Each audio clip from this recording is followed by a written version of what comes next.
So unit testing के जो हमारा सीरीज है, आज हम उसका लास्ट एपिसोड कर रहे हैं। इससे पहले हम 3 फ्रेमवर्क्स और लाइब्रेरीज देख चुके हैं, जो कि कारमा, मोका और चाय थे, जो कि तीनों एक डिफरेंट लेवल पे काम करते थे। आज हम मजीद 2 लाइब्रेरीज देखेंगे जो डिफरेंट एस्पेक्ट प्रोवाइड करते हैं यूनिट टेस्टिंग के लिए। उसमें सबसे पहले है Sinon JS. Sinon JS हम किस लिए यूज़ करते हैं ये समझना ज़रूरी है। तो उसके रीज़न ये है कि यूनिट टेस्ट के अंदर कुछ चीज़ें हैं जो कि हम नहीं कर सकते, जिसमें हम डेटाबेस से कनेक्ट करके उससे डेटा नहीं ले सकते, हम किसी नेटवर्क को एक्सेस नहीं कर सकते, और हम फाइल सिस्टम को एक्सेस नहीं कर सकते। और अगर हम फंक्शनल प्रोग्रामिंग के कॉन्टेक्स्ट में बात करें तो हमारे जो यूनिट टेस्ट हैं उनमें साइड इफेक्ट्स नहीं होने चाहिए। और यूनिट टेस्ट जो है बेसिकली डिटर्मिनिस्टिक होना चाहिए। इसका क्या मतलब है? डिटर्मिनिस्टिक से मुराद ये है कि हम उसको सेम इनपुट दें तो उसका रिजल्ट सेम आए हर दफ़ा। कोई भी रीज़न ऐसी ना हो जिसकी वजह से वो फेल हो सके इनपुट की डेटा के अलावा। तो इस डिटर्मिनिज्म को अचीव करने के लिए, या ये चीज़ अचीव करने के लिए कि हमारी यूनिट टेस्ट के अंदर साइड इफेक्ट्स ना हो, हमें यूनिट टेस्ट को आइसोलेशन में रन करना होता है। अब आइसोलेशन से क्या मुराद है? क्योंकि हम कोई भी कोड लिखते हैं, कोई भी हमारा मॉड्यूल है, क्लास है, तो वो बेशुमार क्लासेस पर, मॉड्यूल्स पर डिपेंडेंट होती है, वो उनके साथ मिलकर काम कर रही होती है। तो हम उसको आइसोलेट किस तरह से करते हैं, ये फीचर हमें प्रोवाइड करता है साइन ऑन। और इसके लिए वो एक एस्पेक्ट यूज़ करता है, एक फीचर यूज़ करता है जिसको हम कहते हैं टेस्ट डबल्स। तो ये डबल्स जो हैं ये बहुत अहम है। और ये डबल जो है बेसिकली वही डबल हैं जो कि हम मूवीज़ के अंदर देखते हैं, जिसमें हीरो को कोई अगर स्टंट करना होता है तो वो स्टंट मैन एक होता है जो उसका डबल रोल उसका रोल प्ले करता है वक्ती तौर पर, और फिर वो चला जाता है। तो इस तरह से ये टेस्ट डबल भी ये काम करते हैं कि जो हमारा कोड है उसको रिप्लेस कर देते हैं और कुछ डमी वर्क उसकी जगह परफॉर्म करते हैं। तो ये इसका जो सिग्नेचर होता है या इसकी लुक और बिहेवियर उसी तरह से होता है जिस तरह के जो हम फंक्शन को रिप्लेस कर रहे हैं, जिस ऑब्जेक्ट को रिप्लेस कर रहे हैं वैसे ही होता है, लेकिन इसके साइड इफेक्ट नहीं होते। इसका क्या मतलब है? इसका मतलब ये कि अगर हमें किसी डेटाबेस को एक्सेस करके वहाँ से कोई डेटा एक्सपेक्ट कर रहे हैं, तो बजाय हम डेटाबेस से डेटा लेने के हम उसको हार्ड कोडेड डेटा रिटर्न कर देते हैं। इसी तरह से हम कोई बिहेवियर एक्सपेक्ट कर रहे हैं नेटवर्क से रिलेटेड या टाइमर से रिलेटेड, तो हम उसको भी कोड के जरिए अचीव कर लेते हैं। लेकिन जो यूनिट है जिसको हम टेस्ट कर रहे हैं वो ये समझता है कि वो जो रियल फंक्शन है, रियल ऑब्जेक्ट है, वो उसी से डील कर रहा है, क्योंकि सिग्नेचर मैच कर रहे हैं, बिहेवियर मैच किसी हद तक कर रहा है, किसी हद तक जो उसका रिजल्ट मैच कर रहा है, तो वो उसके लिए ट्रांसपेरेंट होता है कि वो डबल यूज़ कर रहा है या ओरिजिनल जो कोड है वो यूज़ कर रहा है। तो साइन ऑन जो है वो टेस्ट डबल प्रोवाइड करता है। और टेस्ट डबल जो है वो कई टाइप से होते हैं। कुछ टाइप यहाँ पे लिखी हुई है: dummy, fake, mock, spy, stub. अब इसमें से 3 टाइप जो इंपॉर्टेंट है in the context of react and angular या फ्रंट एंड जो डेवलपमेंट है उसके लिहाज से 3 ज़्यादा इंपॉर्टेंट हमारे लिए। इसमें नंबर 1 है स्पाई। स्पाई क्या करता है? बेसिकली एक ये कॉमन वर्ड है जिसको हम जानते हैं कि स्पाई जो है ना इंफॉर्मेशन कलेक्ट करता है। हम जब किसी फंक्शन को या किसी ऑब्जेक्ट पे स्पाई इंट्रोड्यूस करवाते हैं तो इसका मतलब ये है कि वो ओरिजिनल फंक्शन को कॉल करेगा, लेकिन उसके साथ साथ आपको वैल्यूएबल इंफॉर्मेशन प्रोवाइड करेगा कि ये फंक्शन कितनी दफ़ा कॉल किया गया, किन आर्गुमेंट या पैरामीटर के साथ कॉल किया, और उसका रिटर्न वैल्यू क्या आई। स्पाई के बाद एक सेकंड टाइप ऑफ डबल है, वो है स्टब। स्टब से मुराद ये है कि वो जो फंक्शन है उसको रिप्लेस कर देगा और आपको एक प्री प्रोग्राम रिजल्ट रिटर्न करेगा, यानी जो जो आउटपुट है वो फिक्स होगा और आप जो है वो उस आउटपुट की मदद से अपना कोड फ्लो जो है वो कंटिन्यू कर सकते हैं या कंप्लीट कर सकते हैं। थर्ड कैटेगरी थोड़ी कॉम्प्लेक्स है, जो कि मॉक्स ऑब्जेक्ट्स हैं। मॉक जो है बेसिकली दोनों चीज़ें उसमें कंबाइन हो जाती है, स्पाई भी हो जाता है और स्टब भी हो जाता है। वो उसमें स्पाई के बिहेवियर्स भी हैं और उसमें स्टब भी है। इसका मतलब ये है कि वो प्री प्रोग्राम बिहेवियर भी है उसके अंदर, यानी जो डेटा रिजल्ट जो डेटा रिटर्न हो रहा है वो भी प्री प्रोग्राम है, और उसका जो बिहेवियर है वो भी ओरिजिनल नहीं है, हमने थोड़ा सा उसको ट्रिम डाउन करके जो है उसका बिहेवियर लिखा है। अच्छा, मॉक की खास बात यह है कि मॉक जो ना जो यूनिट हम टेस्ट कर रहे हैं उसी को मॉक कर सकते हैं, और उसके अलावा हम एक टेस्ट के अंदर एक ही फंक्शन को मॉक किया जा सकता है, वो फंक्शन वही होगा जो अंडर टेस्ट है। तो अगर हम एंगुलर और रिएक्ट के कॉन्टेक्स्ट में बात करें तो हम नॉर्मली कंपोनेंट बेस्ड चल रहे होते हैं, तो वहाँ पर हमें मॉकिंग की जरूरत ऐसे नहीं पड़ती जितनी हमें स्पाई और स्टब की जरूरत पड़ती है। तो अब साइन ऑन जो है स्टब कैसे प्रोवाइड करता है हमें? तो उसके दो तरीके हैं, एक तो वो एनोनिमस स्टब फंक्शन प्रोवाइड करता है और दूसरा वो ऑलरेडी एग्जिस्टिंग मेथड को रैप करके हमें प्रोवाइड करता है। दोनों का सिग्नेचर आपके सामने है। पहले के सिग्नेचर में आपने कोई पैरामीटर पास नहीं करने तो वो एनोनिमस फंक्शन आपको बना देगा स्टब, और सेकंड में आपने ऑब्जेक्ट पॉइंटर, जो ऑब्जेक्ट आपने इनिशियलाइज करवाया वो और उसका मेथड का नाम या उसको प्रोवाइड करेंगे तो उस ऑब्जेक्ट के उस मेथड को स्टब प्रोवाइड कर देगा आपको। अच्छा, अब जब एक दफ़ा आपने स्टेप लिया, उसको जो यूनिट टेस्ट में यूज़ कर लिया, तो उसके बाद आप चाहते हैं कि भाई ओरिजिनल फंक्शन जो है वापस आ जाए, यानी आपका जो स्टेप है वो ख़त्म हो जाए, तो उसके लिए रिस्टोर का मेथड है। उसी ऑब्जेक्ट के मेथड का एक रिस्टोर का मेथड है, आप वो कॉल करेंगे तो आपका जो ओरिजिनल मेथड है वो वापस आ जाएगा। तो ये तीन चीज़ें हैं, ये बताती हैं कि हम स्टेप को कैसे क्रिएट करेंगे, उसको कैसे रिस्टोर करेंगे। अब जैसे हमने इससे पहले कहा था कि जो स्टेप है वो बेसिकली प्रोग्राम बिहेवियर उसमें होता है, यानी वो डेटा एक स्पेसिफिक टाइप का डेटा रिटर्न करता है, हार्ड कोडेड डेटा रिटर्न करता है। वो किस तरह से पॉसिबल है? वो पॉसिबल है रिटर्न्स की टाइप, रिटर्न्स के मेथड से। अगर हम जो भी स्टेप हमने ऊपर क्रिएट किया है उस स्टेप के डॉट के बाद हम रिटर्न लिख के हम कोई भी वैल्यू जो ऑब्जेक्ट रिटर्न करवा सकते हैं। वो जो वैल्यू और ऑब्जेक्ट है वो उस कोड में जहाँ पर ये मेथड या फंक्शन कॉल किया गया वहाँ पर वो वापस मिल जाएगी कॉलर को। अच्छा, बाद में ऐसा होता है जो रिटर्न टाइप्स होती हैं वो हम प्रॉमिस में हम प्रॉमिस रिटर्न कर रहे होते हैं और उस प्रॉमिस के अंदर कोई रिटर्न टाइप यूज़ करते हैं। तो उसका तरीका ये बजाय हम रिटर्न यूज़ करने के रिजॉल्व यूज़ करते हैं और उस प्रॉमिस में फिर जो हम डेटा रिटर्न करना चाहते हैं वो आगे इसको प्रोवाइड कर देते हैं। इसी तरह से बाद हमें प्रॉमिस को रिजेक्ट करवाना होता है, जो प्रॉमिस की जो रिजेक्शन वाला पार्ट होता है वो एग्जीक्यूट करवाना होता है, तो उसके रिजेक्ट का मेथड है। और कभी ऐसा होता है कि हमें एरर थ्रो करना है तो उसके लिए थ्रोज का मेथड है। तो ये सारे मेथड जो है ना, ये बेसिक फंडामेंटल्स और इम्पॉर्टेंट मेथड्स हैं स्टब के, जिसकी मदद से हम स्टब को अपने यूनिट टेस्ट के अंदर यूज़ कर सकते हैं। अब यहाँ एक एग्जाम्पल है हमारे पास, जिसमें एक फंक्शन है हैज़ रीड परमिशन। इस फंक्शन में अगर हम देखें तो हमने यूज़र आईडी दे रहे हैं, कोई यूज़र आईडी ले गया टीपी गेटवे से कह रहा है कि भाई ये बताओ कि क्या इस यूज़र को रीड फाइल्स की परमिशन है या नहीं है। अब हम इसका यूनिट टेस्ट कैसे लिखेंगे? हमने डिस्क्राइब में लिखा हैज़ परमिशन और इट के बाद लिखा should return true if the user है परमिशन, और हमने साइन ऑन स्टब यूज़ किया। और ये जो ऑब्जेक्ट था टीपी गेटवे, इसका जो मेथड था गेट परमिशन फॉर यूज़र, इसको हमने स्टॉप कर दिया और उससे कहा भाई इसको रिटर्न करना ट्रू। उसके बाद हमने हैज़ रीड परमिशन को कॉल किया 1 2 3 देगा, तो क्या होगा? वो ट्रू रिटर्न करेगा। अब इसका मतलब ये हुआ कि हमने ये वाला जो कोड था ना टीपी गेटवे का, इसको रिप्लेस कर दिया है। फंक्शन का नाम है, फंक्शन का सिग्नेचर है, लेकिन उसका कोड कॉल नहीं हो रहा। उसका जो रिटर्न है वो हम डायरेक्ट हार्ड कोड रिटर्न करवा रहे हैं ट्रू के जरिए। तो इस तरह से हम आइसोलेट कर दिया हमने अपने कोड को, टीपी गेटवे को साइड पे किया और उसकी जगह हमने अपना स्टेप यूज़ कर लिया। यहाँ तक कोई सवाल, कोई चीज़ डिस्कस करनी हो?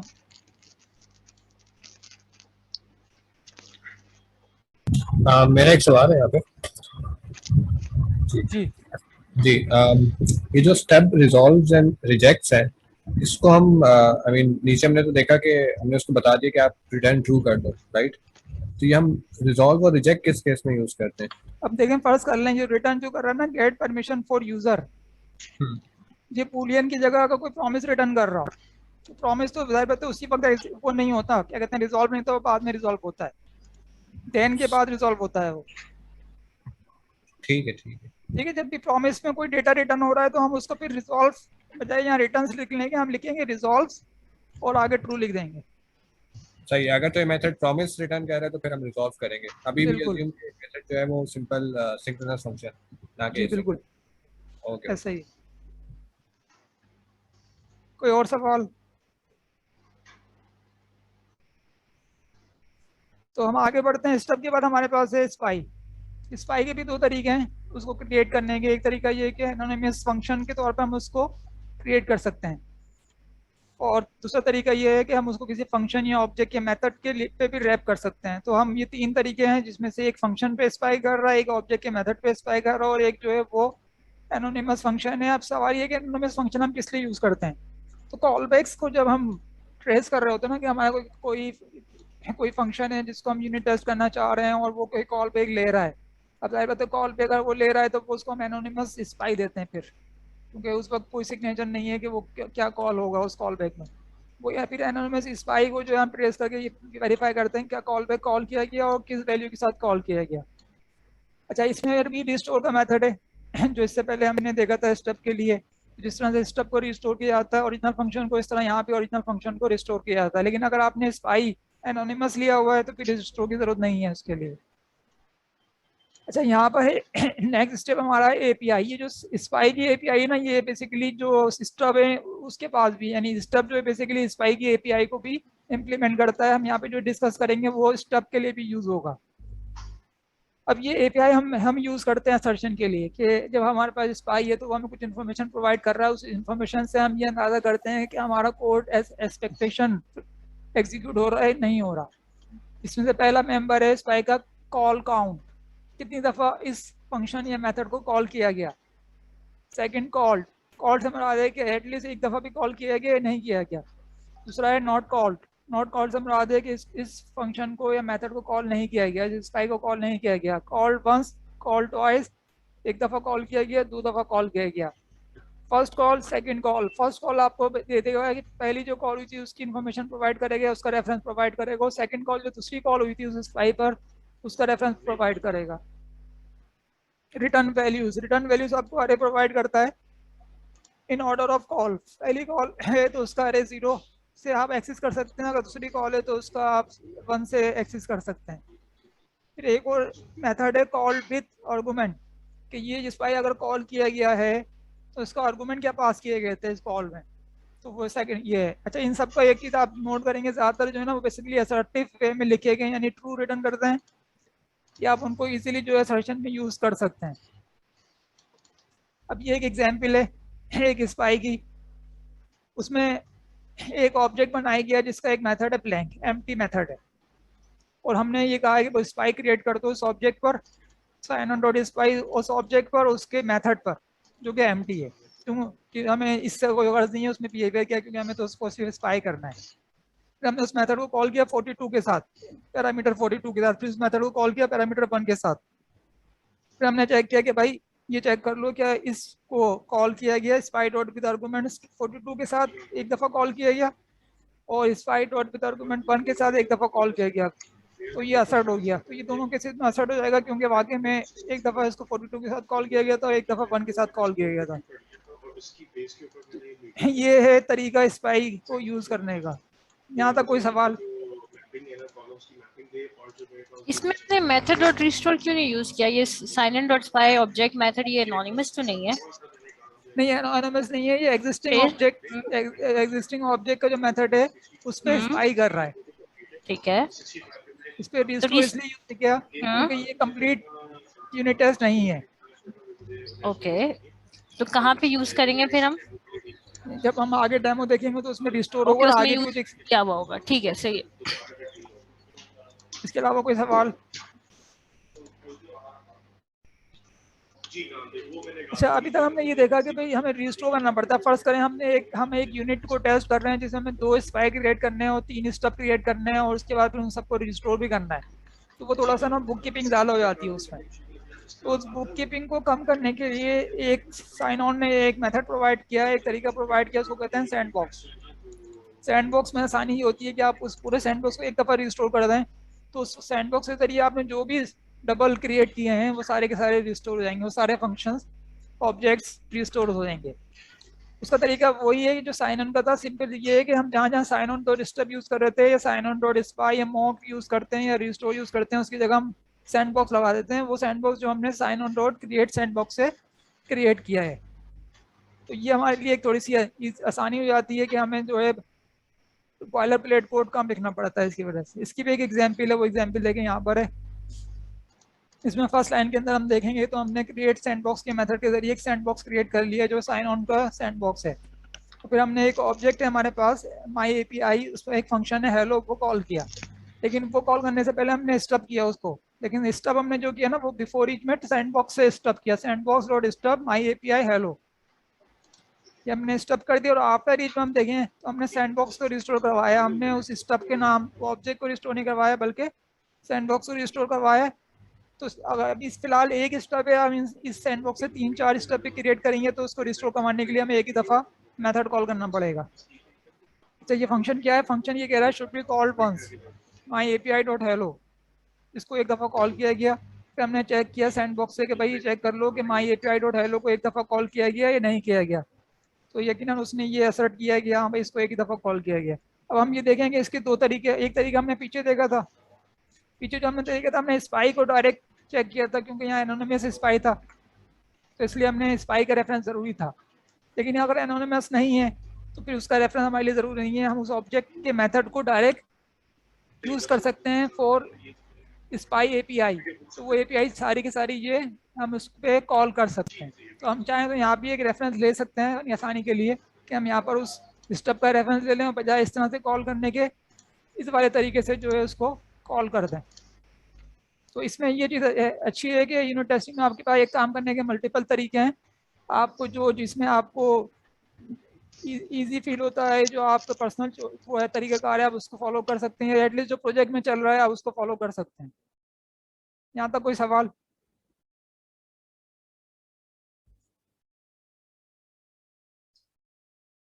तो इसको रिपीट करते हैं। हमने ये देखा कि भाई साइन ऑन इसलिए ज़रूरी है कि यूनिट टेस्ट आइसोलेशन में चलने चाहिए और जहाँ जहाँ हम आईओ कर रहे हैं वहाँ आईओ नहीं होना चाहिए।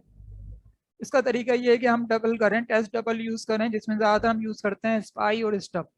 स्पाई और स्टब में फ़र्क ये है कि जब हमें जो उसका आउटपुट है वो फिक्स करना होता है या हमें एक स्पेसिफिक टाइप का आउटपुट चाहिए तो हम स्टब यूज़ करते हैं। जब हमें इस चीज़ में ज़्यादा गर्ज होती है कि भाई सिग्नेचर फंक्शन जो है वो कॉल कितनी दफ़ा किया जा रहा है, वो आर्गूमेंट क्या पास किए जा रहे हैं, जब वो वेरिफिकेशन चाहिए होती है तो हम स्पाई यूज़ करते हैं।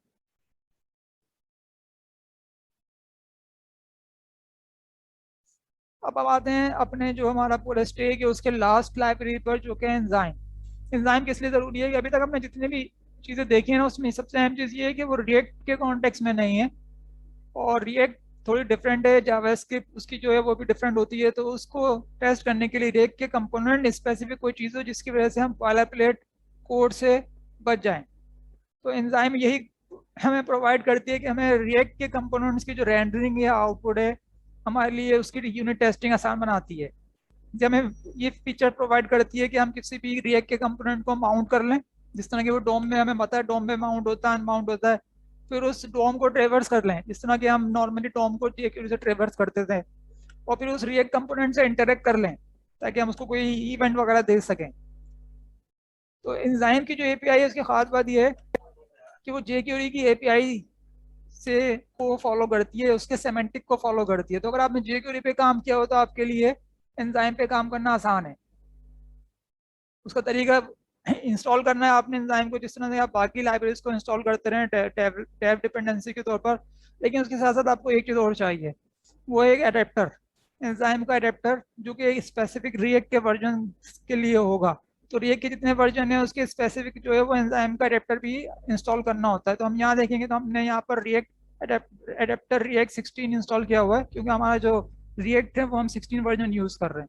और उसको इनिशियलाइज करने के लिए थोड़ी सी एक रिक्वायरमेंट ये है कि फिर आपको एंजाइम अलग इंपोर्ट करेंगे, एडेप्टर अलग इंपोर्ट करेंगे, और एंजाइम का जो एक मेथड है कॉन्फ़िगर उसके अंदर उस एडेप्टर का नया एक रेफरेंस न्यू करके पास कर देंगे तो ये एडेप्टर जो है उस एंजाइम के साथ कनेक्ट हो जाएगा।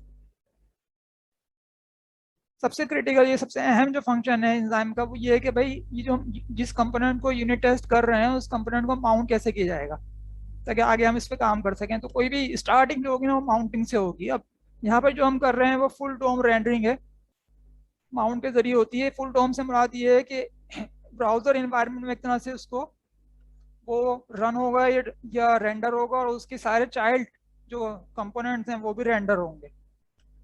तो ये एटलीस्ट इसको इस तरह समझ लें कि जब भी हमें ब्राउजर स्पेसिफिक रेंडरिंग करनी होती है हम माउंट यूज़ करते हैं। तो माउंट का तरीका एक सिंपल फंक्शन है जिसमें हम कंपोनेंट पास कर देते हैं और उसके साथ साथ कुछ ऑप्शन पास कर देते हैं। वो ऑप्शन जो हैं वो नॉर्मली पास नहीं करते लेकिन हम कभी कभार उसको यूजर पेश आ सकती है, जिसमें एक है कॉन्टेक्स्ट, ये रिएक्ट का कॉन्टेक्स्ट है जो हम उस कंपोनेंट में पास करना चाह रहे हैं, और दूसरा है अटैच टू वही है जो हम डोम रेंडर यूज करते हैं जिसमें हम ये बताते हैं भाई ये अटैच कौन सी डोम पर होगा। अब इसके माउंटिंग की एक एग्जाम्पल यहाँ पर हमने दे रखी है कि इसका हमने इंपोर्ट करवाया माउंट का फंक्शन एंजाइम से, फिर हमने इंपोर्ट करवाया साइन ऑन, फिर हमने एक कंपोनेंट फू जो है वो इंपोर्ट करवाया। एक फंक्शन एक यूनिट टेस्ट लिखा हुआ है, सेक्शन है उसमें, उसमें फिर इंडिविजुअल टेस्ट है। और फिर हमने, अब ये थोड़ा सा वो है, डिफरेंट है। साइन ऑन ने स्पाई किया है फू के प्रोटोटाइप को। फू का प्रोटोटाइप क्या, अगर आपने जावास्क्रिप्ट में प्रोटोटाइपल इनहेरिटेंस पढ़ी है तो आपको मालूम होगा कि हम जब भी किसी क्लास पे न्यू करते हैं तो उसकी जो प्रोटोटाइप में जो ऑब्जेक्ट होता है वो हमें इनहेरिटेंस के जरिए मिल जाता है। तो इसका मतलब ये है कि जो कंपोनेंट हमने रिएक्ट का कंपोनेंट जो हम वो कर रहे हैं, न्यू कर रहे हैं, तो वो उसके अंदर जो मेथड है वो बेसिकली उसके प्रोटोटाइप के अंदर मौजूद हैं। उसमें से एक मेथड है कंपोनेंट डिट माउंट। तो ये चेक करेगा कि भाई क्या कंपोनेंट डिट माउंट कॉल हुआ है या नहीं हुआ। तो माउंट किया गया, उस कंपोनेंट को उसका रैपर आ गया, और ये चेक किया गया कि ये जो मेथड जिस पे हम स्पाई कर रहे थे, foo dot prototype dot component did mount, इसकी एक प्रॉपर्टी है कॉल काउंट। एक दफ़ा 1 आया, उसमें नहीं आया, तो एक दफ़ा क्योंकि हमने इनिशियलाइज करवाया तो यहाँ पर कॉल काउंट जो है 1 आएगा। अभी कॉल काउंट क्या है, कॉल काउंट आपको याद होगा कि ये जो हमने एपीआई पढ़ा था, स्पाई की एपीआई, उसका एक प्रॉपर्टी थी। तो यहाँ से ये किस तरह से माउंट करते हैं इसको, और क्यों माउंट करते हैं, ये चीज़ यहाँ पर इन्होंने बता दी है। अब जब हम इसको माउंट किया तो यहाँ पे इन्होंने रिटर्न टाइप दी है रैपर। अगर हम देखें constant wrapper is equal to mount, जब माउंट और रिटर्न टाइप क्या है, रैपर। इसको हमने यहाँ भी देखा था कि ये रिएक्ट रैपर जो है हमें रिटर्न करता है। अच्छा, ये रिएक्ट रैपर जो है ना, इसका एक एपीआई है, जिस तरह के हमने स्पाई की एपीआई देखी थी जो कि हमें कुछ स्पेसिफिक मेथड या फंक्शन प्रोवाइड कर रही थी, इस तरह से रिएक्ट रैपर की एपीआई होती है, हम उसी पे ज़्यादातर काम कर रहे होते हैं। जिसमें सबसे इंपॉर्टेंट चीज़ है फाइंड सेलेक्टर आगे देते हैं तो फाइंड कर लेती है। जिस तरह के jQuery का सेलेक्टर होता है, इसी तरह से एंजाइम का भी सेलेक्टर होता है। इसकी रीज़न क्या है, इसकी रीज़न ये है कि आमतौर पर हमारे जो कंपोनेंट होते हैं उसके अंदर चाइल्ड कंपोनेंट या नोड्स भी होती हैं, और हम उन चाइल्ड कंपोनेंट या नोड को एक्सेस करना चाह रहे हैं अगर, तो फिर हमें उनको फाइंड करना पड़ता है। अब फाइंड करने के लिए एक सेलेक्टर प्रोवाइड करना पड़ता है। सेलेक्टर के 4 टाइप्स हैं। सबसे पहला सेलेक्टर तो CSS सेलेक्टर है, जिस तरह के हम jQuery में यूज़ करते हैं या HTML के लिए यूज़ करते हैं, वो वाले सेलेक्टर्स हैं। सेकंड टाइप जो रिएक्ट कंपोनेंट कंस्ट्रक्टर की है, यानी हम बजाय फाइंड करना चाहते हैं कि फर्स्ट करें हमें मालूम है कि हमारे ऑब्जेक्ट, हमारी जो कंपोनेंट की हायरार्की ये है और सेकंड लेवल पे ये इस टाइप का कंपोनेंट मौजूद है, तो हम उस कंपोनेंट के नाम से भी जो है उसको फाइंड कर सकते हैं। अब इसके लिए हमें इस कंपोनेंट को इंपोर्ट करना पड़ेगा इस टेस्ट केस के अंदर, तो फिर ये हम यहाँ पे यूज़ कर सकेंगे इसको। इसका एक आसान तरीका ये है कि बजाय इसके कि हम उस कंपोनेंट को इंपोर्ट करें और फिर उसके ज़रिए जो ट्री है उसके अंदर, रेंडरिंग ट्री के अंदर उस कंपोनेंट को फाइंड करें, हम उसके डिस्प्ले नेम से भी फाइंड कर सकते हैं। और एक और तरीका भी ये है कि हम बाज़ औक़ात जो है प्रॉपर्टीज प्रॉप्स पास करते हैं तब कंपोनेंट को, तो हम उन प्रॉप्स के जरिए भी जो है पास ये फाइंड कर सकते हैं कि वो कंपोनेंट कहाँ पर है। अच्छा, ये कंपोनेंट फाइंड करने की रीज़न क्या है, हम क्यों भाई इनको फाइंड करना चाह रहे हैं, उसकी रीज़न वो ये है। चलिए एग्जाम्पल देखते हैं, उसके बाद उसकी रीज़न पर आते हैं। अब यहाँ पर वही कंपोनेंट था हमारा जो हमने लास्ट में यूज़ किया है, माई कंपोनेंट। अच्छा, ये तो फाइंड करने का तरीका है। ये माउंट माई कंपोनेंट अलग है और फू अलग है। माई कंपोनेंट के अंदर फू का कंपोनेंट यूज हुआ है, तो हमने जब इसको माउंट किया, रैपर हमें मिला, तो हमने कहा भाई रैपर को फाइंड कर लो फू को। तो इस कंपोनेंट के रेंडरिंग ट्री में कहीं भी इस चाइल्ड कंपोनेंट होगा तो ये ला कर दे देगा और आपकी जो असर्शन है वो सही हो जाएगी, ट्रू हो जाएगी असर्शन। ये इसी का सेकंड अल्टरनेटिव उन्होंने इस तरह से दिया है, बजाय कंपोनेंट के नाम यूज करने के उन्होंने कंपोनेंट का कंस्ट्रक्टर यूज करने के उन्होंने उसका डिस्प्ले नेम यूज किया है। तो वही रिजल्ट यहाँ भी आ जाएगा। इन दोनों में एक डिफरेंस ये है कि इस नीचे वाला जो ना, ये ब्रेक होना आसान है, ऊपर वाले का ब्रेक होना थोड़ा मुश्किल है, क्योंकि ये जो है कंस्ट्रक्टर के नाम से बाइंड हुआ है।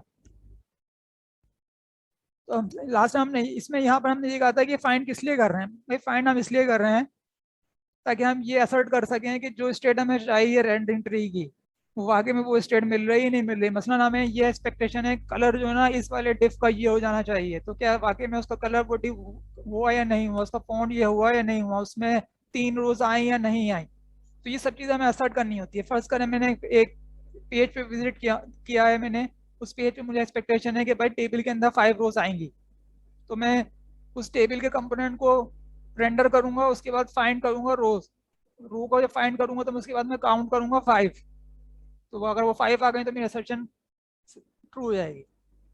अच्छा, बाद बार ऐसे होता है कि हम चाइल्ड, हमें जो रैपर मिलता है ना उसकी जो फाइंड करते हैं, तो उसको जेक्यूरी वाला एक वो है, क्या कहते हैं, अपना रैपर है। अगर हमने जेक्यूरी पे काम किया है तो आपको आइडिया होगा कि वो अरे लाइक होता है लेकिन अरे नहीं होता, तो उसको फिर हमें कुछ सप्लीमेंट्री मेथड होते हैं जिसके जरिए हम उसको नेविगेट करते हैं, जिसमें फर्स्ट जो है वो ऐड पर हम इंडेक्स दे देंगे तो वो हमें उस स्पेसिफिक इंडेक्स पर या पोजीशन पे जो चाइल्ड है वो ला कर दे देगा। 0 पे से फर्स्ट से जो है वो फर्स्ट चाइल्ड आ जाएगा, लास्ट से जो है लास्ट चाइल्ड आ जाएगा। तो चाइल्ड नेविगेशन के ये बेसिक एग्जाम्पल्स हैं। अब माउंट हमने किया तो हमें कहीं ना कहीं उसको अनमाउंट भी करना था कि वो रिसोर्सेज रिलीज कर सके अपना, तो उसके लिए उस कंपोनेंट का अनमाउंट का मेथड है। बातों का ऐसा था, उस कंपोनेंट से हम इंटरेक्ट करते हैं, हम उसको कोई प्रॉप्स दिया, हमने उससे कहा प्रॉपर्टी सेट चेंज कर लो, या उस पर कोई इवेंट रेज कर दिया, तो उसके बाद हमें उसको अपडेट करना होता है ताकि वो अपनी ट्री का जो स्नैपशॉट है और जो रिएक्ट का कंपोनेंट ट्री है वो दोनों सिंक हो जाए। अब यहाँ पे कुछ एग्जाम्पल है यहाँ पर थोड़ी, और इसमें एग्जाम्पल ये है कि हमने एक इनपुट रेंडर का, इम्प्योर रेंडर का फंक्शन है, उसको हमने माउंट किया और हमने ये चेक किया कि भाई इसका जो टेक्स्ट है वो 0 के बराबर है या नहीं है। फिर हमने उसको अपडेट किया, फिर हमने दोबारा चेक किया कि उसका टेक्स्ट 1 के बराबर है या नहीं है। अच्छा, टेक्स्ट या HTML की प्रॉपर्टीज जो है टिपिकल jQuery की प्रॉपर्टीज हैं। अगर jQuery आपको याद है तो उसमें भी जो है टेक्स्ट और HTML की प्रॉपर्टीज होती हैं जो कि बिहेव करती हैं कि किस किस्म का जो नोड है आप उस पर ये अप्लाई कर रहे हैं। अब इसमें हो क्या रहा है, इसमें हो ये रहा है कि उसके रेंडरिंग पे जो हमने एक काउंटर लिया हुआ है, हर दफा रेंडर करने के बाद वो काउंटर इंक्रीज कर दिया जाता है। तो फर्स्ट टाइम जब वो रेंडर किया गया तो उसको 0 था, उसके बाद फिर दोबारा उसको अपडेट किया गया तो वो काउंटर 1 हो गया।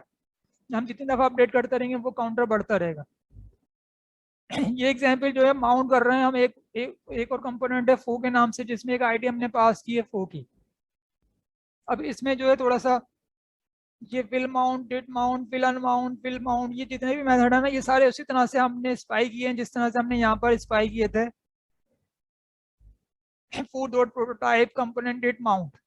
तो उस तरह से वहां पर ये स्पाई किया गया। मैंने पूरी एग्जाम्पल नहीं दी है, सिर्फ थोड़ी सी एग्जाम्पल दे दी है ये बताने के लिए कि किस तरह से हम इसको जो है टेस्ट असर्ट कर सकते हैं। यहाँ पर देखिए अनमाउंट किया, रैपर को अनमाउंट किया। अब जब इसको अनमाउंट कर दिया तो यकीनन विल माउंट, डिड माउंट और विल अनमाउंट जो है ना वो 0 हो जाएंगे। अच्छा, इसमें देखें विल अनमाउंट जो है वो 0 है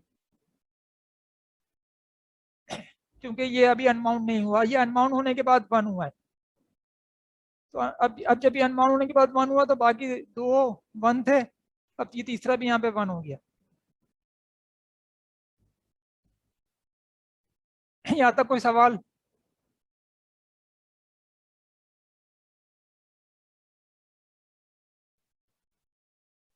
कोई चीज जो डिस्कस करनी हो?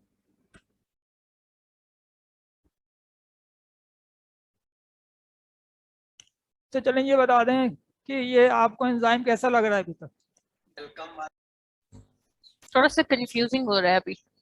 हाँ ये है, एंजाइम थोड़ा सा Yes. कंफ्यूजिंग है, इसीलिए इसका नाम एंजाइम रखा है। बिल्कुल, बिकॉज कहीं पे आप इंपोर्ट करा के किसी चीज को यूज करें, किसी को आप डायरेक्टली यूज कर रहे हैं, तो वो मैपिंग कैसे हो रही है, दैट इज कंफ्यूजिंग। लेकिन हो सकता है जब हम एग्जांपल में जाएंगे तो समझ आ जाए।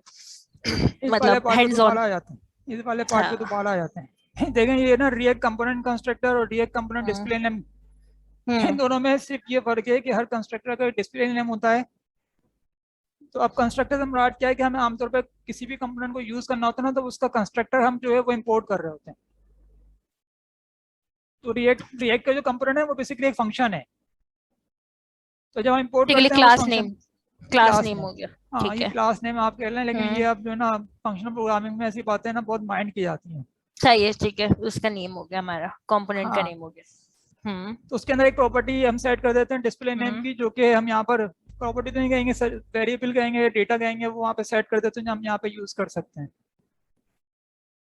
तो ये थोड़ी सी डिफरेंट है प्रोग्रामिंग से। जैसे प्रोग्रामिंग में हम आमतौर पर करते हैं ना कि हमें आइडिया है कि लूप होते हैं, कंडीशंस होती हैं और ये सब चीज़ें जो कि कॉमन होती हैं प्रोग्रामिंग लैंग्वेज के अंदर। इसमें ये वो चीज़ें हैं जो कि ज़्यादातर यूनिट टेस्ट फ्रेमवर्क्स में कॉमन होती हैं। आप किसी भी यूनिट टेस्ट को उठाएंगे तो उसमें असर्शंस भी होंगी, उसमें जो डबल्स भी होंगे, उसमें ये सब चीज़ें होंगी, लेकिन तरीका या सिंटेक्स थोड़ा डिफरेंट हो सकता है। ठीक है।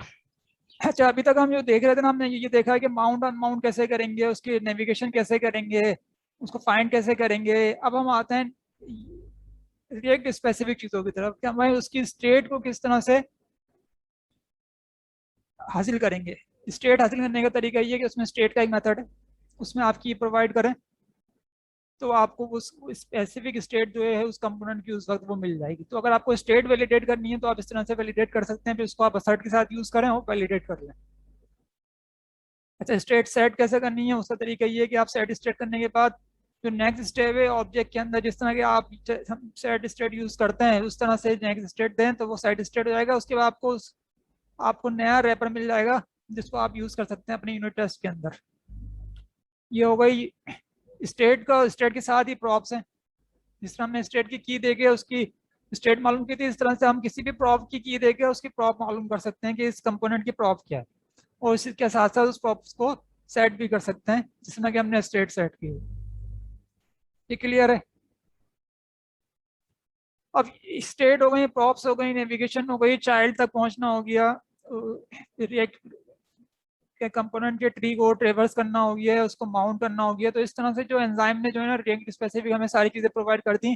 अब सबसे इंपॉर्टेंट चीज़ रह गई वो है कि अगर कोई रिएक्ट का कंपोनेंट है, हमें उस पर कोई इवेंट रेज करना है। फर्स्ट करें बटन पे क्लिक करना है, या कोई सेलेक्ट है उसको सेलेक्ट करना है, या इनपुट पे डेटा देना है, तो हम कैसे करेंगे? तो उसके लिए जो इंपॉर्टेंट मेथड है वो है सिमुलेट का। उसको एंजाइम कहता है। हम सिमुलेट कर रहे हैं।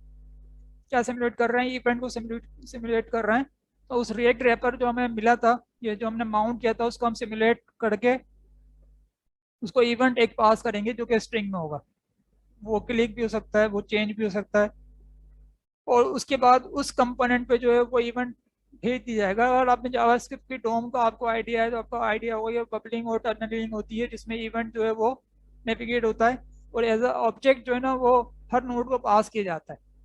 तो ये भी वही काम करता है, लेकिन ये ना एक डमी वो बनाता है, इवेंट बनाता है, और वो कंपोनेंट को पास करता है, और चैनल वही रखता है जो कि इवेंट का होता है। इसकी एग्जांपल दे रखी है उन्होंने। एग्जांपल ये है कि जो फू का हमारा एक कंपोनेंट था उसको माउंट किया गया। उसके बाद माउंट करने के बाद ये बताया पूछा गया भाई ये क्लिक जीरो, जिसकी क्लास जो है क्लिक जीरो है, उस रैपर के अंदर उसकी लेंथ क्या 1 के बराबर है? इसका मतलब ये है क्या वाकई में क्लिक जीरो के नाम का कोई नोड मौजूद है इस ट्री में या नहीं? वो कहेगा हाँ, अगर नहीं होगा तो फेल हो जाएगा, नीचे आएगा ही नहीं। ठीक है भाई, अगर रैपर को फाइंड करो ए, उसको सिम्प्लीकेट करो लो क्लिक, तो जो ए ट्रैक था या एंकर जो था उसको फाइंड करके उस पर जो है क्लिक का इवेंट रेस किया गया। फिर दोबारा ये कहा गया कि भाई ये चेक कर लो कि क्लास जो है ना वो क्लिक बन हो गई या नहीं हुई। अब इससे ये अंदाजा हो रहा है कि वो कर क्या रहा है, वो सिंपल जो है क्लिक पे जो है उसकी क्लास चेंज हो रही है। तो ये इस तरह से असर्ट कर लिया गया क्लिक ने जो है काम किया है नहीं किया। अच्छा, रिएक्ट जो है ना वो सिंथेटिक इवेंट ऑब्जेक्ट पास करता है इवेंट हैंडलर को। अब सिंथेटिक जो इवेंट है ना उसमें कुछ प्रॉपर्टीज नहीं होती, जैसे इवेंट और टारगेट और वैल्यू। तो कभी ऐसा केस होगा तो फिर हमें जो है ये जो आर्गुमेंट का सेकंड पार्ट था मॉक, इवेंट के साथ कॉमन लगा के हमें एक मॉक ऑब्जेक्ट देना होता है ताकि हमारा इवेंट जो है वो सही से काम कर सके। तो इसमें इन्होंने एग्जाम्पल दे रखी है। इनपुट के अंदर ये आमतौर पर यूज करते हैं कि वो इनपुट के अंदर हम चेंज का इवेंट कॉल कर रहे हैं तो हमें उसको बताना पड़ता है कि चेंज कितना हुआ है। तो ये उसने बता दिया भाई चेंज जो है ना वो 50 हुआ है। तो इसी तरह से सेकंड वाले को बता दिया भाई तुम्हारा चेंज जो है ना वो 70 हुआ है। और नीचे असर्ट कर लिया है कि भाई क्या ये वाली जो प्रॉपर्टी है ये 50 के बराबर है, और ये वाली जो प्रॉपर्टी है 70 के बराबर है या नहीं है? तो उसने बता दिया हाँ भाई ठीक है, ये 50 और 60 के बराबर था, ये 10 और 20 के बराबर था, उसके बाद ये 50 और 70 हो गया। यहाँ तक कोई सवाल?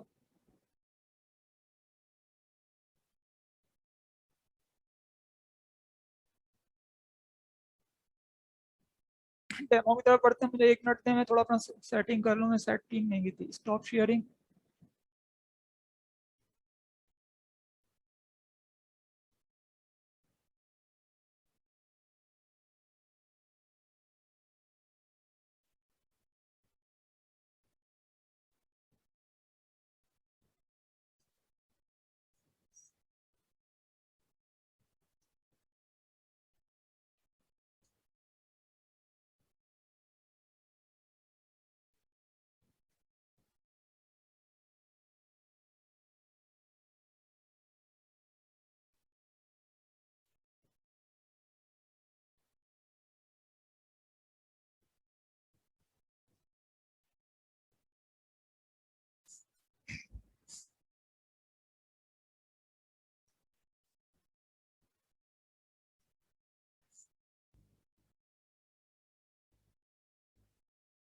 ये एक डेमो प्रोजेक्ट है जो कि रिएक्ट की वेबसाइट में मौजूद है, जो कि एक सिंपल कैलकुलेटर है। इसकी नजर आ रही है आपको? जी जी आ रही है। तो मैंने ये किया, ये उठाया पूरा प्रोजेक्ट और इस पे जो है ना यूनिट टेस्टिंग इंप्लीमेंट करके इसके कुछ यूनिट टेस्ट लिख दिए। तो वही मैं आपको डेमो कर रहा हूँ। अच्छा, ये जो इसमें इस प्रोजेक्ट के ना 3 पार्ट हैं बेसिकली। ये जो प्रोजेक्ट है इनिशियली वो मैंने वेब पैक के लिए लिखा था। तो ये वाला जो पार्ट है ये वेब पैक से रिलेटेड है। वेब पैक वो बेबल किस तरह से रिएक्ट की एक एप्लीकेशन को जो है वो कंपाइल कर सकते हैं, ये उसके लिए। इसमें हम देखेंगे डिपेंडेंसीज के अंदर रिएक्ट और रिएक्ट डोम यूज़ की गई है, लेकिन कहीं भी जो है आपको इसमें स्क्रिप्ट नज़र नहीं आएंगे, या वो CLI जो है वो नज़र नहीं आई, क्रिएट रिएक्ट ऐप। तो ये वाला पार्ट जब हो गया था, फिर मैंने वो प्रोजेक्ट उठाया और उसको जो है SRC में डाल दिया। उसके कंपोनेंट, लॉजिक, ये सब चीज़ें यहाँ पर आ गई। उसके बाद फिर इसमें मैंने ये काम किया। फिर इसमें थर्ड, अच्छा वो मैंने फिर कंपाइल करके चेक किया कि वो कंपाइल हो रहा है नहीं हो रहा। वो कंपाइल हुआ, वो आपके सामने वो फीचर्स की रेंडरिंग हो गई। फिर मैंने इसके अंदर जो है ना वो यूनिट टेस्टिंग की चीज़ें थी वो मैंने ऐड कर दी। वो सारी चीज़ें यहाँ पर है। तो पहले हम ये देखते हैं कि हमने ये स्टेक के लिए क्या चीज़ें इसमें ऐड की हैं। चाहे, Mocha, Sinon, Enzyme, Enzyme adapter, Karma, Karma चाय, कारमा क्रोम, कारमा कवरेज, कारमा मौका, कारमा स्पेक, कारमा वेब पैक। अभी तक हमने जिसमें जितनी भी चीज़ें ना चाय से लेकर यहाँ तक, हमने कारमा वेब पैक मेरे ख्याल में शायद नहीं देखा। बाकी सब चीज़ें देख ली हैं। अब सवाल ये है कि हमें इसमें कारमा वेब पैक की ज़रूरत क्यों पेश आ रही है।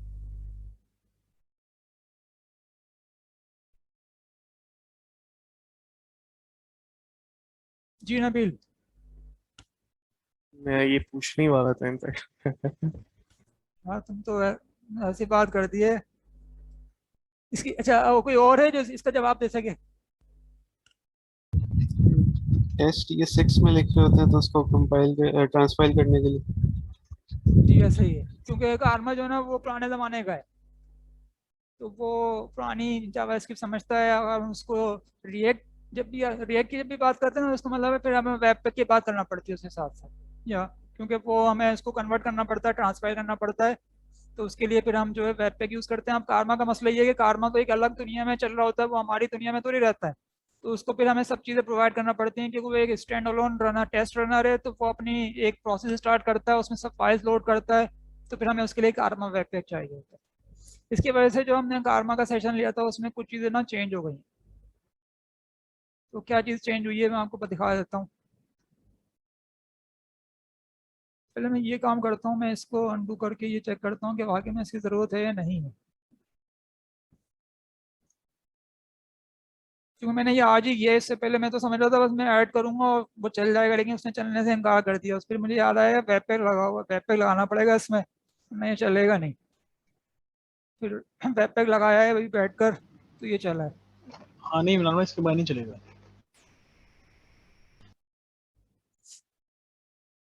ठीक है, इसके मतलब ये जो ना जिसने भी इंटरनेट पे वाहिया चीज़ें लिखी हैं उसने बहुत गलत किया है।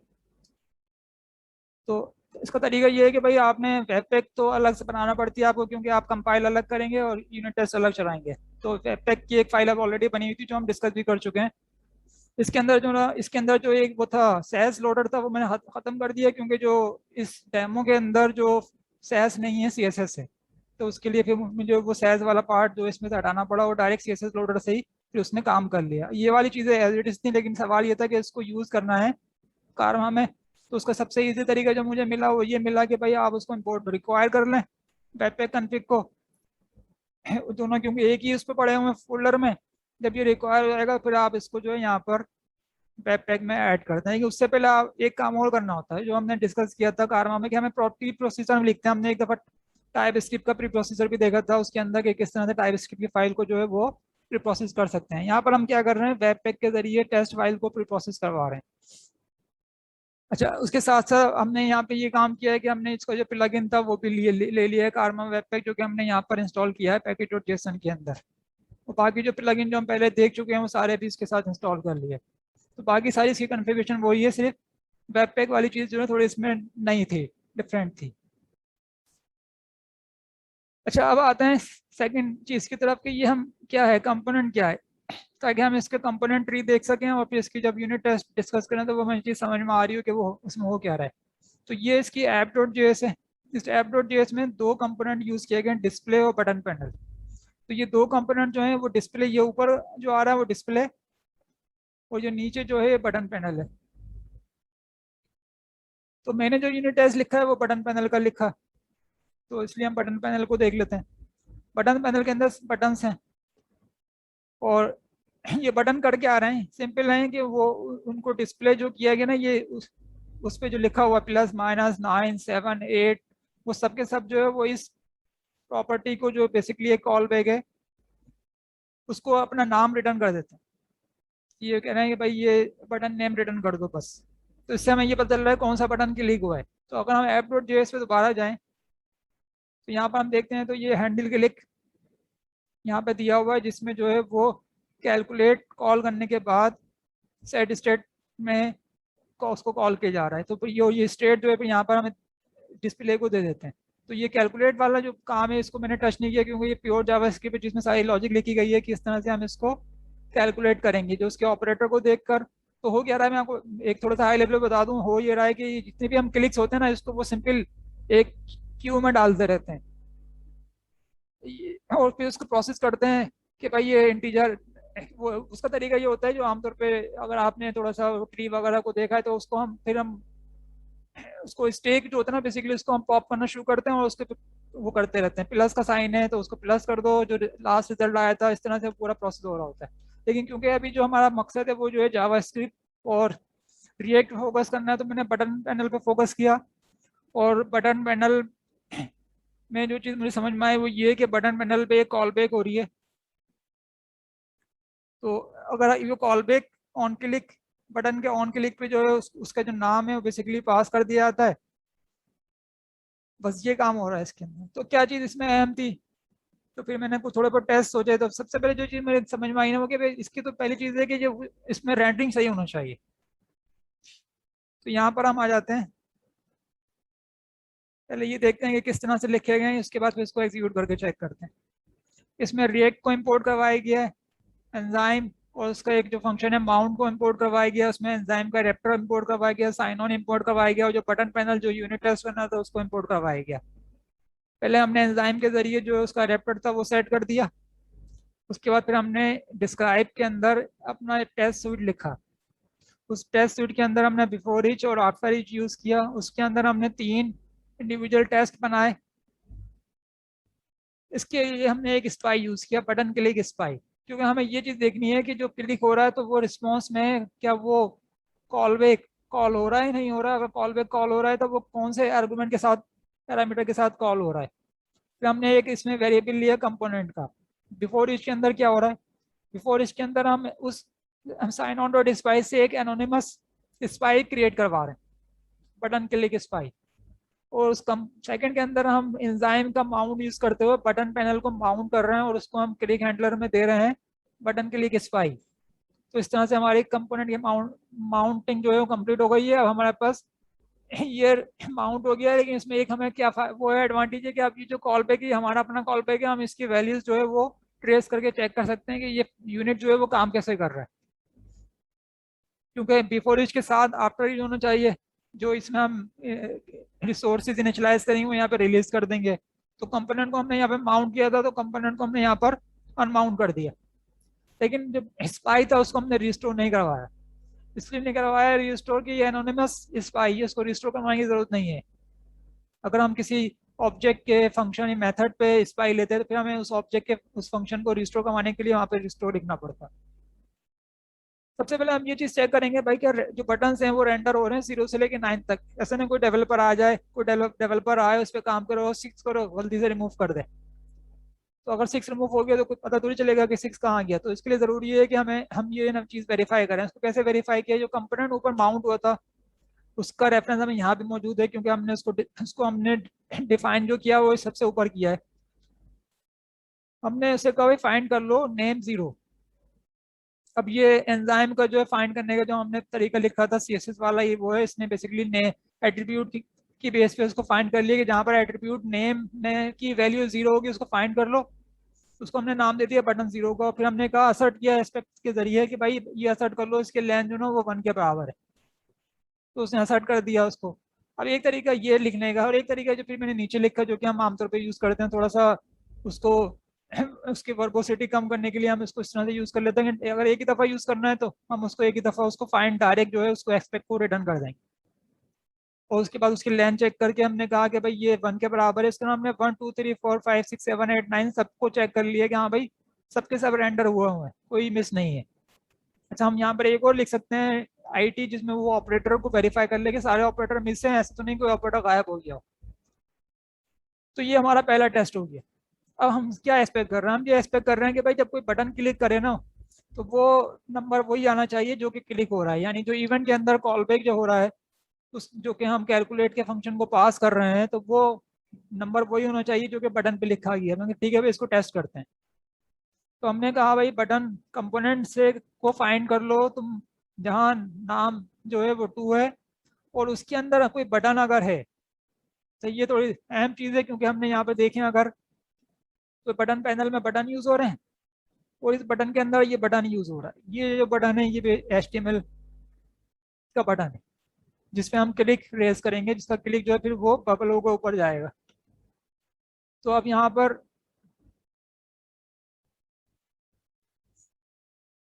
जब वो फाइंड हो गया उसका रेफरेंस हमें मिल गया, हमने वेरीफाई कर लिया वाकई में रेफरेंस मिला भी, उसका नहीं मिला यानी 1 आया नहीं आया, उन्होंने कहा भाई 1 आ गया है, एक है ऐसे इस नाम का एक बटन है हमारे पास। तो फिर उसको कहा गया चलो भाई बटन 2 को सिमुलेट कर दो क्लिक। तो इसका मतलब ये हुआ कि हमने उस पर क्लिक प्रेस किया।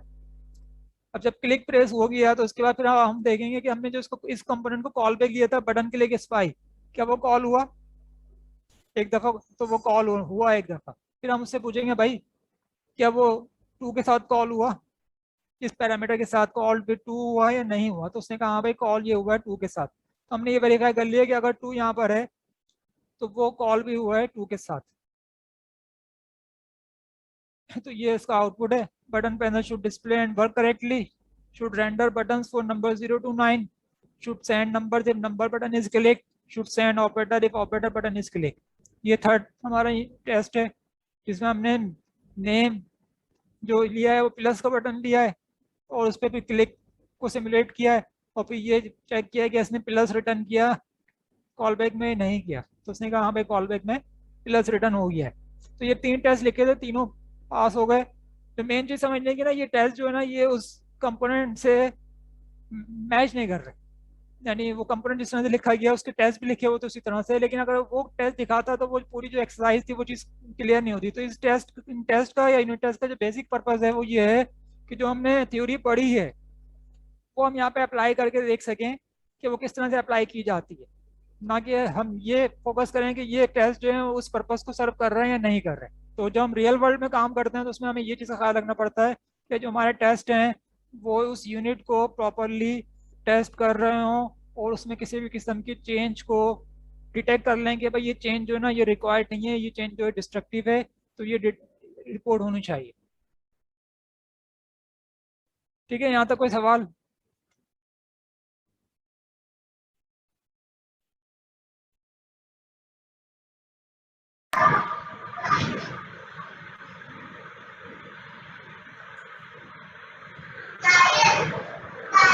इसमें मौका आपने इंक्लूड नहीं कराया, लेकिन describe after each for before each चल रहा है।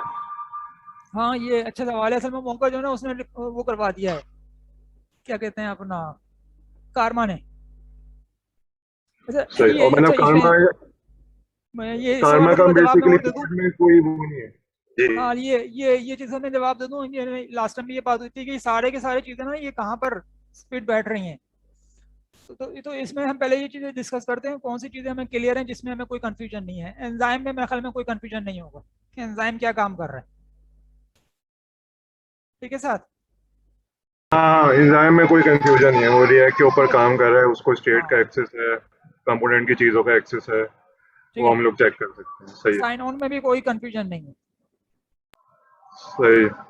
ठीक है, और और जो लोगों का हमारी क्या चाय ओपिनियन है? चाय में भी कोई कंफ्यूजन नहीं है। ये चाय में कंफ्यूजन है। चाय यूज कहाँ करा है आपने इसमें? हाँ चाहे जो ना देखो एस्पेक्ट लिखा हुआ है, एस्पेक्ट अच्छा, एक्सपेक्ट चाहे का फंक्शन टू है। टू बी ट्रू, ये जो टू बी ट्रू लिखा है ना, हाँ टू बी ट्रू, ये चाहे का काम है। क्योंकि देखो ये टू और बी जो है वो जावास्क्रिप्ट वर्ड नहीं है। तो मैं बता देता हूँ ये कर क्या रहा है, इसको क्लियर कर सकता हूँ अगर jQuery का आइडिया। तो एस्पेक्ट डॉट कॉल ने ना एक ऑब्जेक्ट रिटर्न किया जो कि चाहे का ऑब्जेक्ट है। उसमें चेनिंग हो सकती है, मुख्तलिफ ऑब्जेक्ट मुख्तलिफ चीज़ों की चेनिंग हो सकती है। टू बी जो है वो कोई काम नहीं करते, इन टू बी का काम ये कि जो ऑब्जेक्ट आया था ये उसी को रिटर्न कर देते हैं।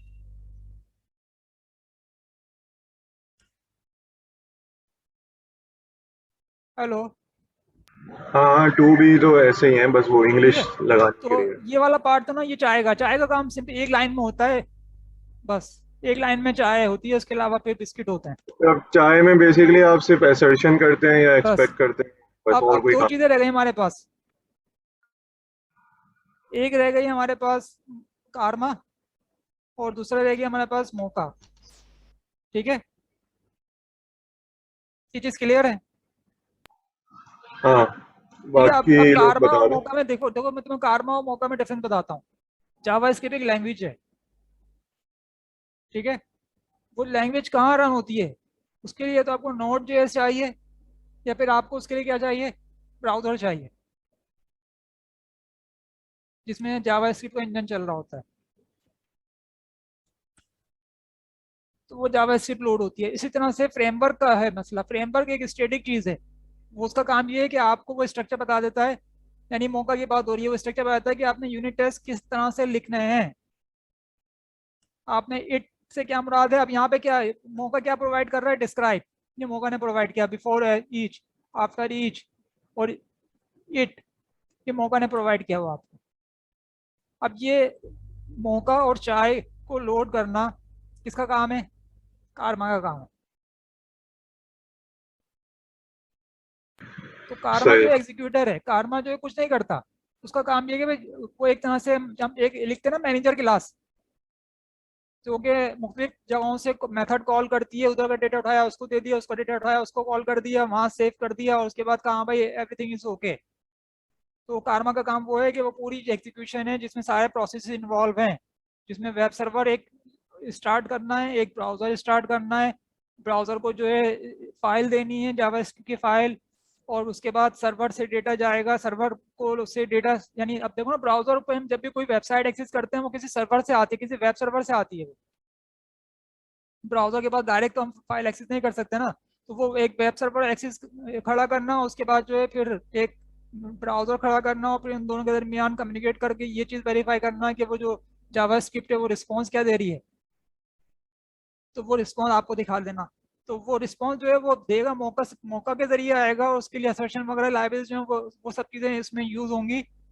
तो एक तरह से जो इसमें एग्जीक्यूटर कह लो, या जो सब चीज़ों को सिंक्रोनाइज कर रहा है, एग्जीक्यूट कर रहा है, ये जो प्रोसेस स्टार्ट कर रहा है प्रोसेस ख़त्म कर रहा है, वो है कारमा। उसकी कॉन्फ़िगरेशन भी show कर दो। कारमा की कॉन्फ़िगरेशन होती है, कारमा में कुछ नहीं होता भाई, आपने कारमा की कॉन्फ़िगरेशन करनी है, उसके पिन से कहना है स्टार्ट हो जाओ, ये उसकी कॉन्फ़िगरेशन है। अच्छा, आप मौका आपने कहाँ यूज़ किया, मौका आपने कहाँ यूज़ किया भाई, मौका आपने जब टेस्ट लिखे हैं ना, आपने ये मौका यूज़ किया है। और कॉन्फ़िगरेशन उसकी शो करेगा, किसकी? कारमा की। इसमें आपने फोल्डर बताया जिसमें रन करना है। हाँ, अब इसमें हमने ये बताया है इसको कि भाई ये फाइल उठानी कहाँ से, मैंने बता दिया भाई इसके अंदर जितनी भी जावास्क्रिप्ट फाइल मौजूद है वो उठा लो। प्रीप्रोसेसर क्या यूज़ होगा, प्रीप्रोसेसर वेब पैक यूज़ होगा, प्लगइन कौन कौन से लोड करने हैं, प्लगइन ये लोड करना है, रिपोर्टर कौन से चलाना है, रिपोर्टर ये चला दो, वेब सर्वर कहाँ मैं किस पोर्ट पे वेब सर्वर चलाऊंगा, वेब सर्वर इस पोर्ट पे चला देना, ब्राउजर कौन सा यूज़ करूंगा, ब्राउजर में क्रोम का यूज़ करो, सिंगल रन है या नहीं है कि सिंगल रन है भाई, ये कॉन्फ़िगरेशन से पूरा सर्वर एग्जीक्यूट हो जाता है। अच्छा, फ्रेमवर्क कौन कौन से यूज़ करने हैं, मौका, चाय, वेब पैक, ये 3 फ्रेमवर्क यूज़ करने हैं। सही। और ये बेसिकली प्लग हम लोग वेब पैक के अंदर ही कर रहे हैं, बस कॉन्फ़िगरेशन फाइल अलग बनाई हुई है। हाँ, ये थोड़ा सा ट्रिकी है तुम्हारा ये वाला पार्ट ना, अच्छा वेब असल में वो पेज जो ना डिफरेंट है, ये चीज, ये टोटली हाँ डिफरेंट चीज है ये वेब बेसिकली। पेज अभी अलग चीज है। इसको सिंपलीफाई इस तरह कर सकते हैं कि जो मौका है ना बेसिकली वो टेस्टिंग फ्रेमवर्क है एक्चुअल में, जिसको जो टेस्टिंग होनी है वो सारी मौका के अंदर होनी है। कारमा जो है ना वो सिर्फ आपको एक प्लेटफॉर्म देता है कि आप कारमा को जो लोग मेजर यूज करते हैं वो सिर्फ किसी डिवाइसेस पे टेस्ट करने के लिए करते हैं, किसी डिवाइस पे किसी क्रोम या किसी ब्राउजर वर्जन के ऊपर टेस्ट करने के लिए या डिफरेंट ब्राउजर्स के ऊपर टेस्ट करने के लिए। ये आपको डिफरेंट प्लेटफॉर्म डिफरेंट डिवाइसेस के ऊपर टेस्ट करने के लिए कारमा आपको फैसिलिटेट करता है। लेकिन एक्चुअल बाकी सारा काम जो मौका के अंदर होता है, मौका अपने अंदर जो है वो चाय को यूज करता है, लेकिन कारमा को बेसिकली उसके साथ मौका के साथ और बाकी चीज़ों के साथ इंटीग्रेट करने के लिए आपको वेब पैक चाहिए होता है। इसलिए हमें ये बेसिकली वेब पैक भी फ्रेमवर्क कैसे ऐड करना पड़ा यहाँ पे कारमा के अंदर। सही। अच्छा, इसमें जो टेस्ट रनर है वो मौका है या कारमा है जो CLI पे ये टेस्ट चला रहा है सारे? मौका है ऑब्वियसली मौका है। और जो JSX को समझने वाली चीज़ है, जो रिएक्ट JSX का सिंटैक्स यूज़ कर रही है, तो उसको ट्रांसपाइल जो है वो वेब पैक कर रहा है, और जो वेब पैक कारमा के अंदर लाई करता है। वेब पेज कारमा के अंदर लाई नहीं करता। वेब पेज एक आपने पाइप एंड फिल्टर्स पढ़ा है? जी। पाइप एंड फिल्टर में ये होता है कि एक जगह के इनपुट जो ना हम दूसरी जगह पे यूज करते हैं, फिर वहां से वो प्रोसेस होता है, फिर वो आगे यूज होता है। इस तरह प्री प्रोसीजर है। प्री प्रोसीजर ये कारमा को तो चाहिए जावास्क्रिप्ट पुरानी वाली, ठीक है, लेकिन हम लिख रहे हैं नई वाली, तो हम उससे कह रहे हैं कि भाई वेब पेज लगा लेना प्री प्रोसेसर के तौर पर। इसका मतलब ये है कि भाई तुम कोई भी फाइल उठाओ ना, उसको पहले एक वेब पेज से गुजार लेना, उसका जो आउटपुट आए तो उसको तुम यूज कर लेना फिर। हाँ, इमरान भाई इसी में कन्फिग्रेशन प्री प्रोसेसर भी दिखाते हैं, वहाँ से आइडिया हो जाएगा। एक कहाँ कारमा पर? की कन्फिग्रेशन प्री प्रोसेसर हाँ, भी डिफाइन किया होगा ना आपने। एक काम ये करते हैं ना, मैं एक काम करते हैं ना, देख प्री हाँ, ये प्रोसेसर देखिए मैंने यहाँ पे उसमें वो, डिफाइन किया। हाँ ये लिखा रहा। हुआ है आपने, उसमें बताया होगा कि वेब पैक के थ्रू जो है हाँ, इसको वो कर लो। वेब पेज प्रोसेसर इस किस्म की जो फाइल है ना उसको प्री प्रोसेस करना। अब यहाँ लिखा हुआ तो आपकी प्री प्रोसेसर अंडरस्टैंडिंग मैचिंग ठीक क्या फाइल थी before web serving them to pack the से? ब्राउजर। जब ये काम करते हैं लेकिन ना, ये जो ये उमेर काम का करते सवाल है वो JSX के बारे में भी है, तो वो काम तो एंजाइम कर रहा है ना।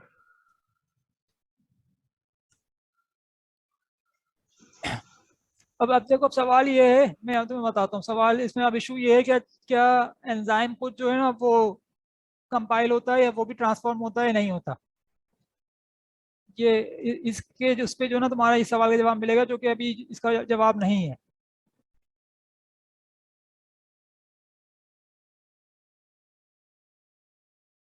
ये मैं ये चीज़ करके देखता हूँ, शायद ही वो एरर रिप्रोड्यूस हो जाए।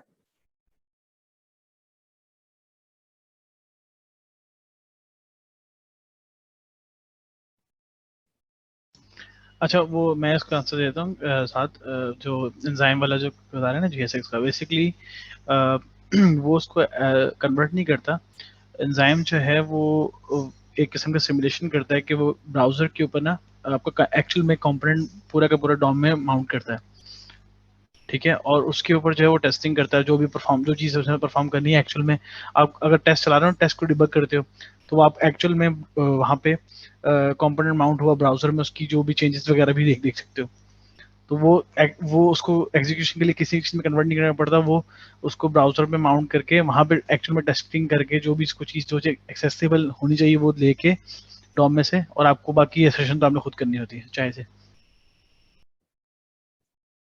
तो ये एरर बेसिकली अगर आप वेब पेज ना लगाएं तो फिर ये एरर आपको मिलता है, can not use import statement outside a module, क्योंकि जो ये 6 है उसके बाद इम्पोर्ट मॉड्यूल जो काम करते हैं, उससे पहले इम्पोर्ट मॉड्यूल काम नहीं करते, तो उसकी हाँ, वजह से रिक्वायर ये एरर आ जाएगा फिर। ठीक है, तो ये सेशन पे यहाँ पे ख़त्म करते हैं। सही है ना। हमें एक जनरल सवाल ये है कि यूनिट टेस्ट जो है वो इसलिए कोई फीचर क्वेश्चन है? आवाज़ नहीं आ रही। हेलो, उमेर आवाज नहीं आ रही तुम्हारी, तुम्हें फिर जी मैं नहीं हो ये रहा। सवाल पूछ रहा था कि हेलो, अब क्लियर है? हाँ अब आ रही है।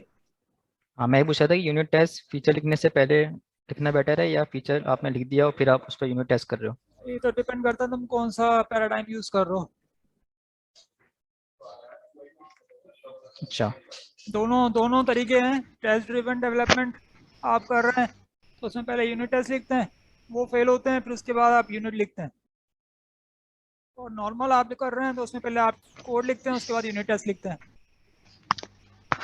ये इसमें तो कंपोनेंट लेवल पे तो पहले आपको कंपोनेंट बेसिकली यूनिट ही लिखना पड़ेगा, फिर टेस्ट लिख सकते हो ना आप उसको, हाँ, वरना तो आप रिएक्ट टेस्ट वाले नहीं कर इसमें तो सकते। ये है, लेकिन जावास्क्रिप्ट कॉन्टेक्स्ट में देखा जाए, नोड.जेएस वगैरह हाँ में जी देखा जी जाए जी, तो हाँ। उसमें तो टेस्ट तो ड्रिवन वो डेवलपमेंट में आप हाँ इसको उसमें हो सकता है, उसमें हो सकता है, लेकिन इसमें तो आपको पहले यूनिट ही लिखना पड़ेगा। सही है। तो आप साथ इसके बाद हमारे क्या स्टेप है?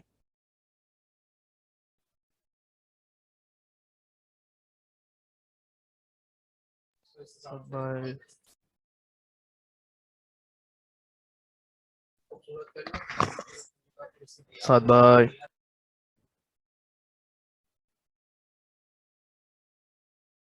सादा म्यूट है। 7 का टाइम आउट हो गया, 5 बजे टाइम आउट हो जाता है। हेलो। थोड़ा वेट कर लेते हैं। हाँ सही है, मेरा वो नेट थोड़ा डिस्टर्ब हो रहा था। सही है।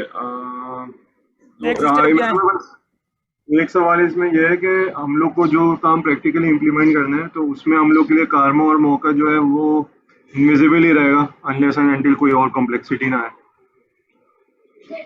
भाई ये तो खैर डिबेटेबल है। मतलब नॉर्मल केसेस में, मीट स्मॉल प्रोजेक्ट्स में अगर कोई लेकिन कॉम्प्लेक्सिटी नहीं आती। हाँ, होना चाहिए उसूल, मतलब ये है कि शायद होपफुल भी ऐसा ही होना चाहिए, लेकिन एक काम ये करते हैं कि 1 या 2 प्रोजेक्ट में ना पहले उसको एक वो करते हैं, क्या कहते हैं, पायलट रन करते हैं, और उसके आउटपुट पे फिर वो करते हैं, डिसाइड करते हैं कि आगे क्या करना है। सही है। अच्छा, ये किसी का प्रोजेक्ट है जो अभी इम्प्लीमेंट कर सके, शिराज या हमारे या हाँ कर सकते हैं, कर सकते हैं। सही। तो तुम फिर मेरे ख्याल से स्टार्ट कर दो।